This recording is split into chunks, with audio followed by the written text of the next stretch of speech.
To wezwanie też jest takie niespotykane tutaj u nas, prawda? Czemu? Historia jest tego ciekawa w ogóle.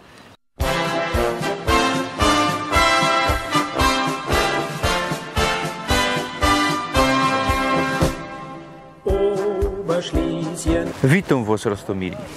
Zaśmy są we Ratiborze. To cołko serio. 7 tajlików będzie dzisiaj drugi tajlik. Jeśli żeście jeszcze nie widzieli ostatniego, proszę was też abonirujcie mój kanał. Knefel, subskrybuj, dzwoneczek, bo co tydzień w piątek, genau o 6 wieczór, cosik nowego. W zeszłym tygodniu byliśmy po tej stronie rzeki. Tutaj mamy Łodra, ja? Tutaj w roku 1217, tak jak godą, lokowali na flamandzkim zakonie miasto. No ale gród pierwej był tutaj, po drugiej stronie rzeki, kaj dzisiaj bydymy.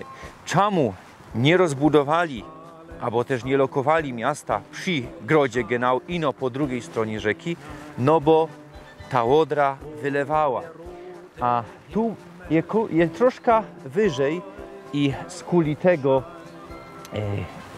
lepiej było ulokować miasto po tej stronie rzeki. Toż dzisiaj najstarsze historyczne tajle Raciborza, Łostróg. Proszę was na druga strona Łodry. Jadymy. Łostróg, po niemiecku Ostrog. Kiedyś go dali też Bosacz, bo Bosocz po śląsku by my powiedzieli. No i starsza tajla dzisiejszego miasta Racibórz. Sztattajla Ratibora od roku 1927. We wszechobecnym cenzusie z roku 2021 we całkiem dzisiejszym mieście Racibórz 9,24% personów zadeklarowało śląską narodowość. Niemiecko zadeklarowało 2,72% ludziów. Jedni wpisali dwie narodowości. Nie wiem genau, jakie były wyniki we Ostrogu. Jeśli wiecie, to dajcie znać w komentarzach. We Abstimmung 20 marca roku 1921 na Ostrogu większość wylowała Niemcy, 88% personów. A na dworskim obszarze Zomek było to 89,5% ludziów. Ostrog, jako też są Ratibor i okolice, zostały w Reichu, w ramach nowej prowincji Oberschlesien, co powstała we większości na placach dawnego Regierungsbezirk Oppeln. Ostrog leży we prostej linii 70 km na zachód pod Katowic. Za nami Zomek, a tak ich pałac. Trochę widać, za stromami jest, za chwilę tam bydymy. Pierwsza zmianka o grodzie Racibórz albo Ratibor to rok 845. Plemię Golenszyców tutaj było i bajerski geograf to spisuje. No, w Lubomi też byliśmy tam, godalimy. A warownia istniała tu już kole 1000 roku. Dzisiaj datują to na połowa X stulecia. Toż powstała jeszcze za czasów czeskiego księstwa. W roku 990 hercog Polon Mieszko podbiło Śląsk, toż i te ziemię, ja. No ale na krótko, bo już w roku 1038 te ziemie wracają pod czeski reskirunek. Po raz pierwszy raciborski gród wspominany jest w roku 1108 we kronice Gala Anonima.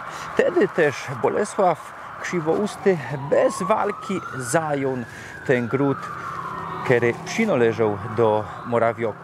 Od roku 1172, czyli już po tajlungu dzielnicowym, po roku 1138, jest to siedziba górnośląskiego hercoga, można powiedzieć pierwszego górnośląskiego hercoga Mieszka Krzywonogiego. Księstwo raciborskie, a nie skorzy opolsko-raciborskie. W roku 1241 na Śląsk nacierają Mongoły. Wiemy, jaki tego był skutek. Bitwa pod Legnicą, hercog Henryk Pobożny ginie. No ale dzisiaj nie o tym, bo Ratibora nie zdobyli. A mój widz Mariusz napisał do mnie maila, co niby podług legendy gumiklejzy pochodzą stąd. No ale nie jedli wtedy tego, a ciepali pomieszkańcy we Tatarów, inaczej mianowanych Mongołami. No ale coś mi tu nie szczimuje, bo gumiklejzy są ze kartofli, a kartofle w Europie wtedy były nieznane. Dopiero we XVI stuleciu się pojawiły, a bardziej wszechobecne były dopiero we XVIII stuleciu. Wtedy ludzie też tutaj na Śląsku richtig mogli te gumiklejzy jeść. Toż myślę, że to dopiero jakieś XVIII-XIX stulecie te gumiklejzy, a ta legenda możemy se do życi wrazić. No wybaczcie, no ale no to nie ma, prawda? Chyba że jakieś gumiklejzy, pieronie, no ale nie ze kartofli, a gumiklejzy ze kartofli muszą być. We XIII stuleciu powstały murowane budowle. Zamek wtedy przebudowali. We XIV stuleciu kończy się linia śląskich piastów i przejmują to Przemyślidy. Nie skorzy jeszcze nie raz pomieniały się właściciele. Były tutaj Habsburgi, Hohenzollerny, Oberstdorfy, fest zacne rody. W roku 1637 zamek gorął i potem przebudowały go italskie majstry. We XVIII i XIX stuleciu pałac podupadał. No, hercog von Ratibor nie kwaterował tutaj, ale we Rudach.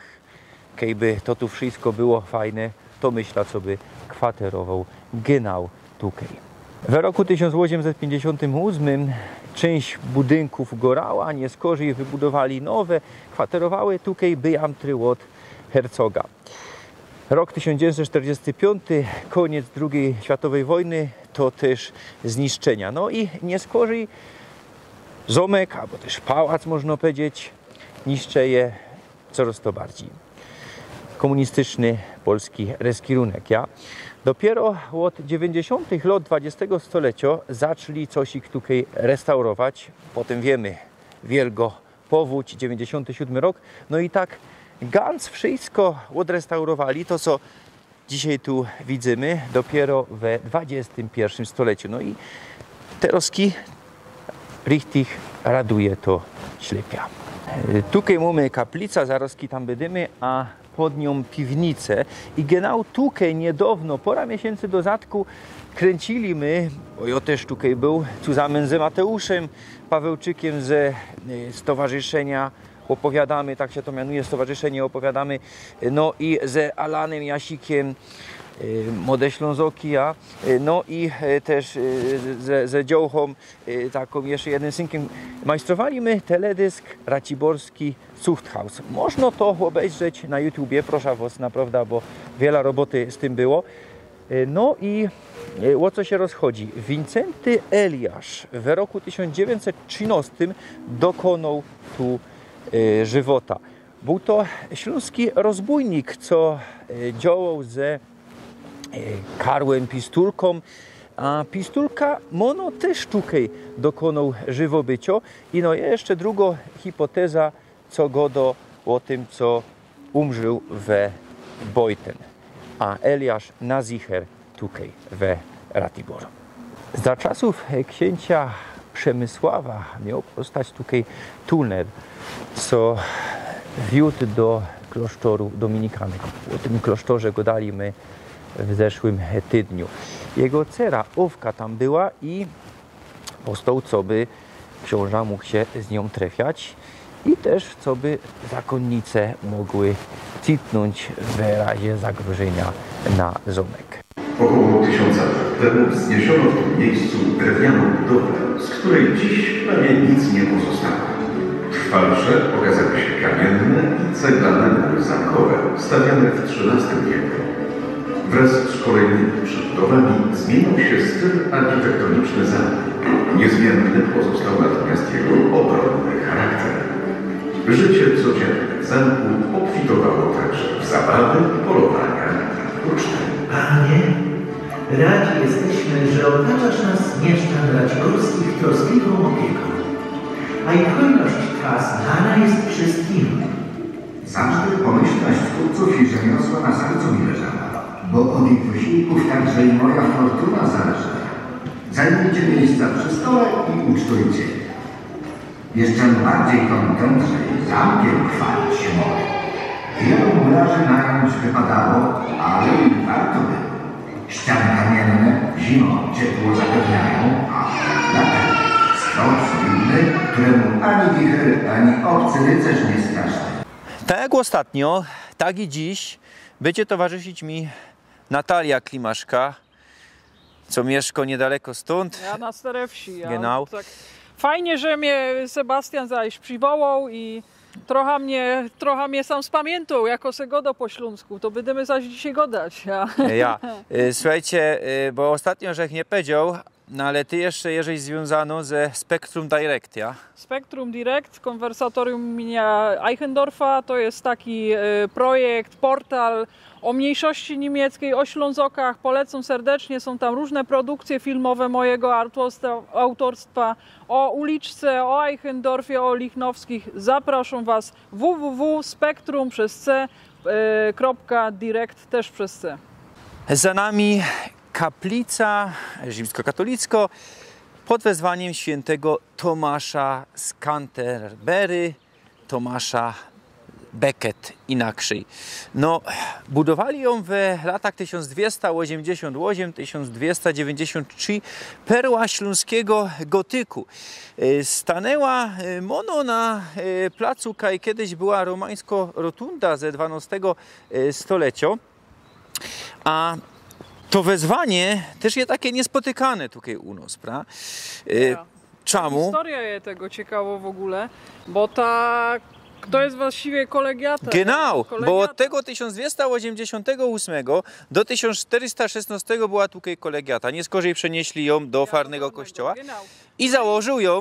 No Tomasz II w zasadzie. Tomasz II biskup walczył z Henrykiem Probierzem. Wrocławski biskup, sam, nie? Genau, o prymat sam walczyli. I też z kuli tego, myślę, zamianowali to kaplicą świętego Tomasza. Trochę. No właśnie myślę, że z tego powodu, ale ciekawa właśnie jest historia, bo to oni się wadzili. Właśnie to Jan Długosz bardzo, bardzo mocno opisywał ten spór i właśnie jak...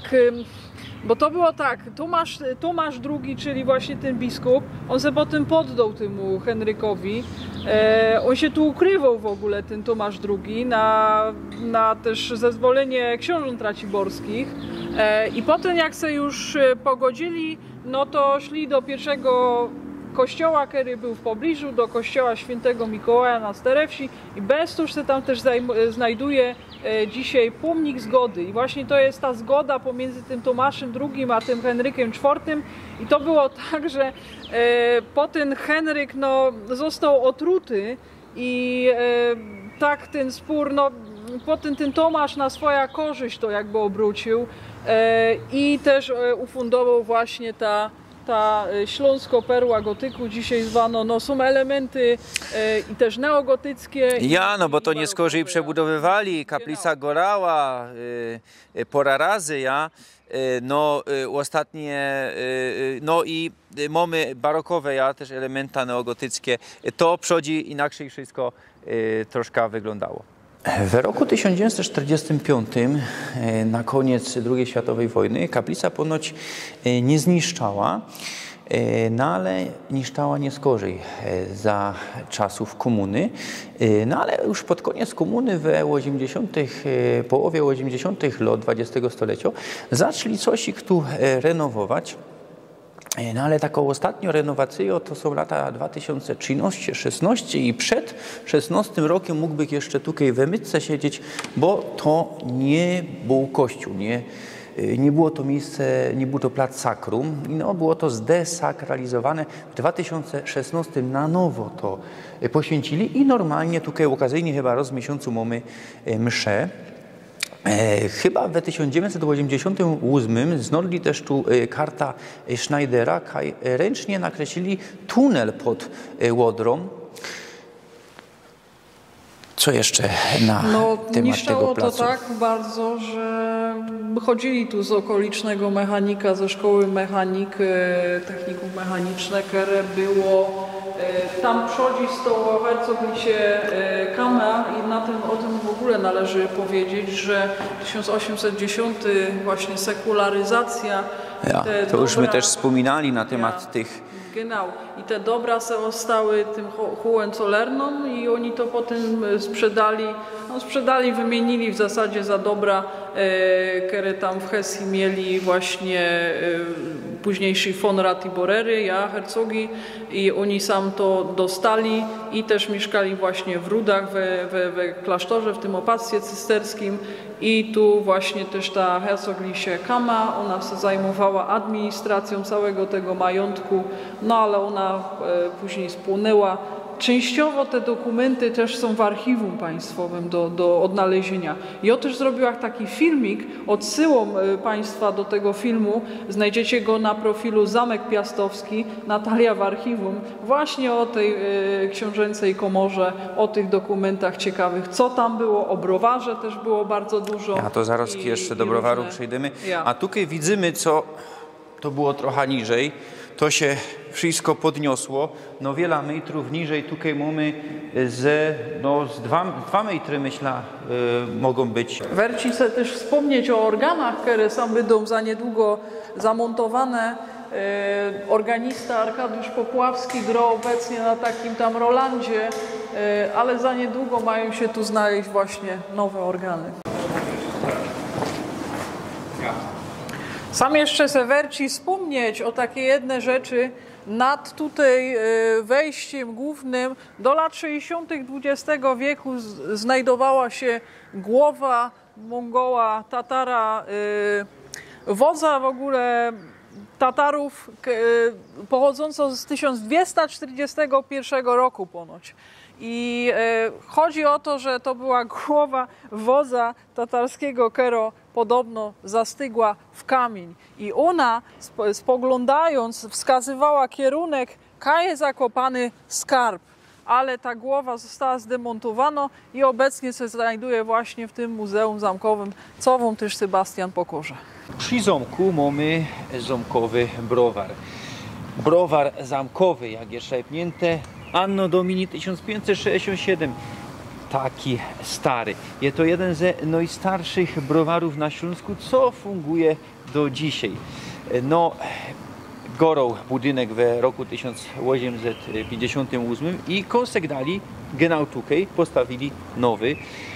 W 1999 roku browar był na sprzedaż. We 2003 kupili ten browar i rok nie skorzej zaczęli ważyć. No a tu widzimy śląskofana, co by pokazać, co to jest richtig śląskie piwo. Ja jeszcze też chcę rzec, sam idzie też przyjechać, jak macie kastla piwa, kastla po butelkach, flaszek, to możecie sam na wymiankę przyjechać, macie ganz tanio te piwo i obsługa też go po śląsku, więc polecam sam przyjechać. Jeszcze chcę powiedzieć o tym, że ta tradycja browarnicza w Raciborzu była bardzo, bardzo tak rozwinięta, bo były też takie rzemieślnicze różne browary, u Kaula na przykład, to będziemy go dać przy okazji innych dzielnic, ale też należy wspomnieć, że sam w XIX wieku był niejaki majster Kaufmann, który te piwo raciborskie wyniósł na szczyty w zasadzie takiego majstersztyku i ten majster Kaufmann, ta tajemnica, ona się brała z tego, że woda, źródło tej wody wypływało właśnie w oborze i ta woda z obory była taką bardzo tu charakterystyczną do tego piwa i w zasadzie to wychodziło poza granice tego Raciborza, ta sława o tym piwie. Jo, wezmą rod, raciborskie piwo, nie rozrzech pił i polecą, a tutaj dryny też możecie we szynku się napić tego piwa, fajnisty plac, kupić, napić i naprawdę polecamy, bo jest to richtig śląskie piwo. Sam se też Werci wspomnieć o koszarach huzarskich, bo w Raciborzu był huzaryn regiment.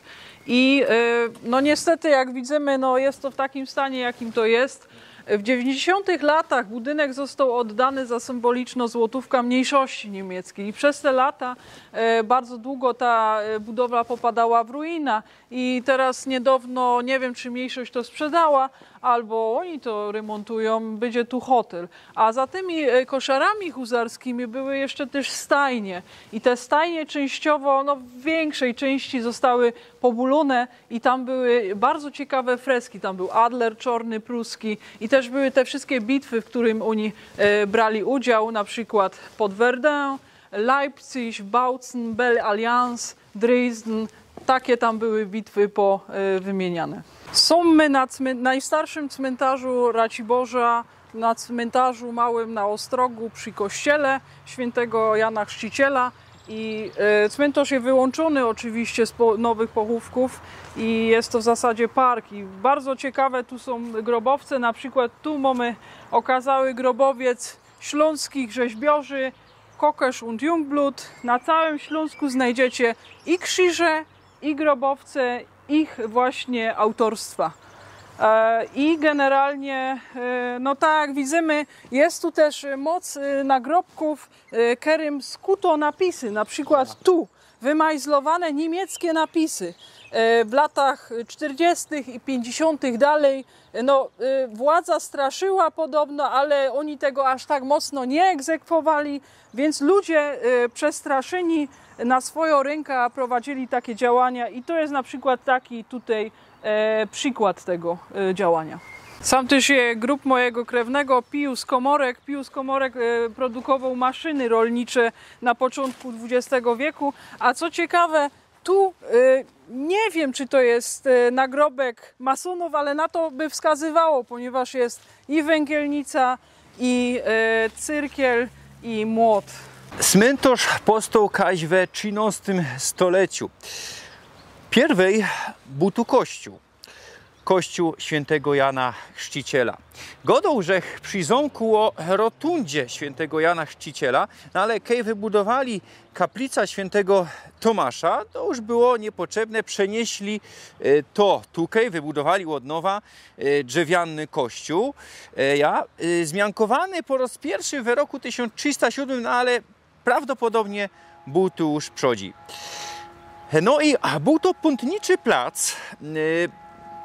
Ten ruch pątniczy zanikł we 1945 roku, a we XVII stuleciu ten drzewiany kościół zgorał, no ale gibko wystawili nowy drzewiany kościół i stał on tu do roku 1867. Wtedy też zastąpił go nowy kościół, o czym za chwilkę.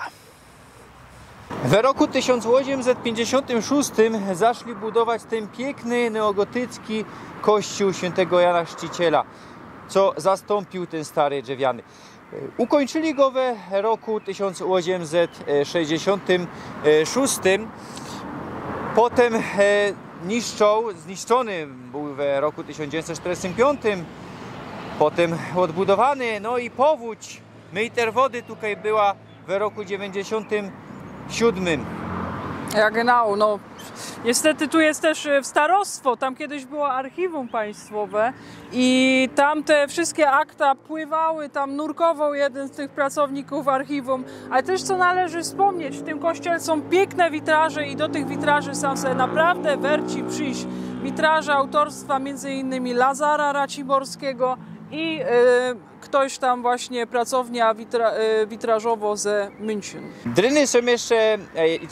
Czekaj. Mamy tu jeszcze pozostałości tabule ze I światowej wojny, no ale całkie tabule już nie mamy. A w to by chciał wiedzieć więcej, to niech obejrzy se film od Adriana Szczypińskiego. Prawie 2,5 godziny na jego kanale Adrian Szczypiński. On kręci filmy o Raciborzu. Nakręcił też 3 filmy o uliczce, no ale to jeszcze kiedyś będziemy gadać, ty też występujesz tam w jednym z tych filmów. No, to już nie będziemy się tutaj rozwodzić. No, widzicie, o jednym placu można kręcić takie długie filmy, a ktoś z was godo, za długo godą, po ponad pół godziny, 40 minut, po jakiejś Stadtteili. No nie, to nie ma długo. Sami jeszcze też mamy tablicę dookoła kościoła, w zasadzie płotu kościelnego. Sami akurat z moim nazwiskiem Wiktoria Klimaszka Ausplania, bo na Płoni właśnie te klimaszki stamtąd se wywodziły. I to były fundatorzy właśnie między innymi tego płotu i jakichś tam elementów związanych właśnie z kościołem. Przy pałacu mamy stadion Unię Racibórz. Unia Racibórz powstała jako Plania Racibórz w roku 1946. Są na takie typowe właśnie uliczce Ostroga na ulicy Rudzkiej, tu wewnątrz, i widać tu jeszcze stare takie budynki, kamienice, i tu se myślę, będziemy też żegnać. No. Ja pięknie Ci dziękuję, co żeś znudła czas, mimo tego, co jeszcze musisz jechać. I za tydzień widzimy się w nowych zagrodach. I filujcie mnie na Facebooku, na Instagramie i abonirujcie mój kanał, bo co tydzień w piątek na wieczór nowe tajliki, a za tydzień zaś widzimy się z Natalią Dziołchą z Raciborza albo ze Starej Wsi, ale Starą Wieś to już dość długo do Raciborza przynależy. Dokładnie, genau. Widzimy się. W końcu możemy sobie dychnąć, filmy nagrali, no i bezalkoholowe piwo.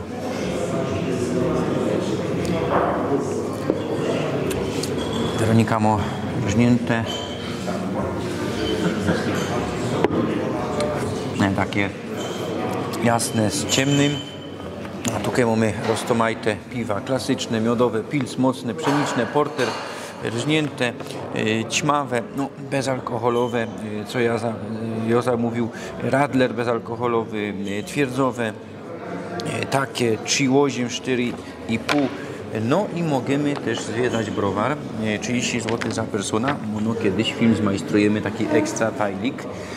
Jeśli właściciel browaru to widzi, to niech się odezwie. No i dzisiaj możemy tu siedzieć do 8 wieczór, a normalnie mamy piątek, sobota, niedziela i no odewrzone, a tak beztydziennie do północy, sobota i piątek, od 4 po południu w piątek, sobota o 12, niedziela od 12. No i tak kończymy ta nasza dzisiejsza rajza i widzimy się za tydzień w nowych zagrodach. Prosto.